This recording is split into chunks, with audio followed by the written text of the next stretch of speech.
Mimi naitwa Haruna Mwamuhehe almaarufu Dr. Kifimbo, bingwa wa kutibu meno na maradhi mbalimbali.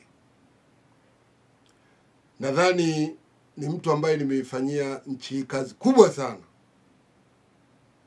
lakini kwa kipindi kifupi au kirefu nilikuwa sipo hapa duniani, na wengine kunidhuria nimekufa, lakini wala si walaumu. Ni mambo ambayo yaliandikwa kupita, na washukuru kwa kunikumbuka kwa nimekufa. Kwa hiyo wanakumbuka binadamu, usilaumu wala useme si ni maneno, ni fikra zao, lakini mimi niko hai. Sasa narudi katika tiba, na mshukuru Mwenyezi Mungu. Wenzangu wote wameondoka, Maji Marefu, Sheikh Yahya, Matunge, wenzangu, kaumu yangu mimi, wadogo zetu akina Tamba, Mungu awalaze mahala pema. Leo tutakuja na mada ya magonjwa ya hernia. Hernia sisi kwa utaalamu wa tiba asili inaitwa ngiri. Tumbo kunguruma, kiuno kukosa choo, hata ukila chakula cha usiku naenda mara moja. Sasa haya magonjwa yana madhara yake na chanzo chake. Chanzo cha magonjwa ya hernia ni mtu kutembea na mwanamke katika hedhi.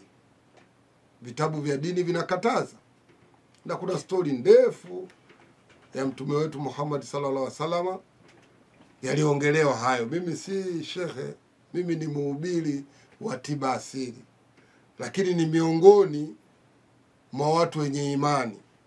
Kwa hiyo hayo hata nikiagusia na yagusia kwa sababu nina imani ya Mwenyezi Mungu. Msiniingize kwenye ushekhe, lakini shekhe ni binadamu yote yule mwenye hekima na busara. Sasa nataka kusema hata dini inakataza mambo ya kutembea na mwanamke akiwa kwenye damu au hedhi. Kunaleta madhara makubwa, tena magonjwa mengi sana, kama vile tunazungumzia ngiri, wenzetu wanasema hernia. Narudia tena, tuna magonjwa yetu ya asili yanatibika kiasili. Tuna magonjwa yetu ya asili yanatibika kiasili. Unapokwenda tena bahati mbaya ili tatizo la hernia au ngiri,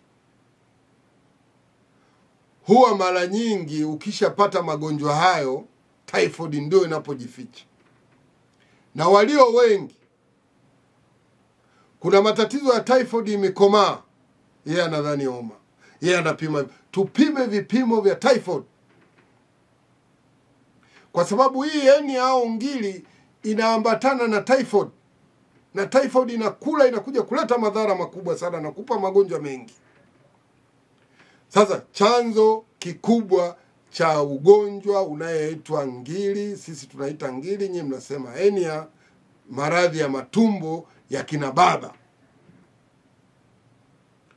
Tumbo kunguruma, kiuno, choo tabu, kila chakula cha usiku naenda mara moja urudi tena.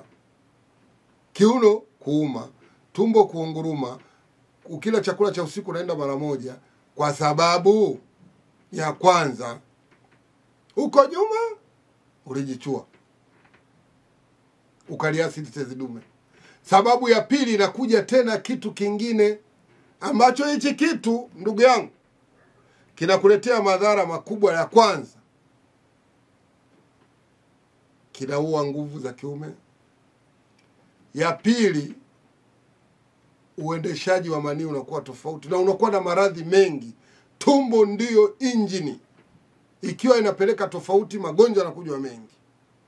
Kwa hiyo sisi kwenye hali hii, kwanza tunakataza hilo jambo, na watoto zetu tusiwaambie wasijichue, tuwaelimishe vile vile wasifanye mapenzi na watu wakiwa kwenye damu.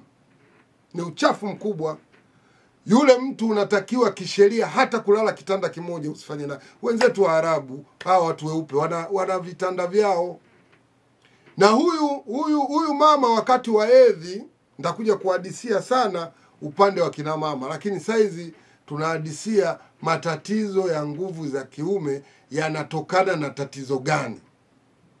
Hii mnaita hernia, ndiyo tatizo kubwa katika binadamu, inakuletea madhara ya wewe kukosa nguvu za kiume, kutembea na mwanamke akiwa kwenye hedhi. Hiyo ni uchafu mkubwa, inaua nguvu, inakupa magonjwa ya matumbo, na haya magonjwa mpaka analeta vidonda vya tumbo usijue kumbe ni henia. Henia hiyo inaanza kukuingia taratibu, tumbo kunguruma, hapa sehemu ya hapa unakuta kuna unguruma, kwenye ashu kuna unguruma. Kwa hiyo ipo dawa ambayo inatibu magonjwa haya kwangu mimi Dr. Kifimbo, bingwa kutibu meno bila kung'oa na maradhi mbalimbali. Hii dawa inaitwa Kiboko. Kiboko inatibu nguvu, inatibu kwanza magonjwa yale yanayosababisha kutoa nguvu. Kwanza tusema kujichua, pili magonjwa ya henia, tumbo kunguruma, choo kupata tabu. Kwa hiyo tuna dawa ya Kiboko inatibu, na unataka kunipata kwa sasa hivi wa Tanzania. Nitafanya ziara kila mkoa, lakini nitakuja kuzindua Dodoma. Soko la Machinga hapa kwenye daradara zinakotokea. Utaipata hii dawa kwa namba ya simu ni 0713 218600, 0713 218600. Tutatoa elimu ya tiba, na ishukuru Kalema TV kwa kunialika kuwapa elimu ya tiba asili, na tutaendelea na vipindi vijavyo, tutaendelea kutoa elimu ya tiba asili. Kwa hiyo leo tulikuwa tunazungumzia ugonjwa wa henia. Asante sana.